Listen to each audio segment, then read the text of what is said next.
Right, on to other news. There has yet to be any discussion on who will fill the vacancy for the Dewan Negara President's post. Deputy Prime Minister Datuk Sri Fadillah said the appointment would be at the Prime Minister's discretion, who would present it to the Yang di-Pertuan Agong for consent.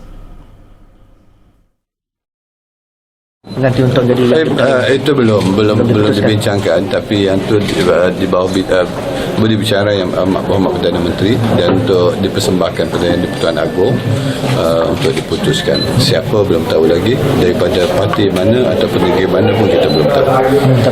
Masih terlalu awal untuk apa. He said this when met after chairing the National Science Council meeting today. Last Friday, 69-year-old Datuk Mutang Tagal died at the National Heart Institute. Mutang was appointed as the 20th President of the Dewan Negara on February 19th, replacing Tun Dr. Wan Junaidi Tuanku Jaafar.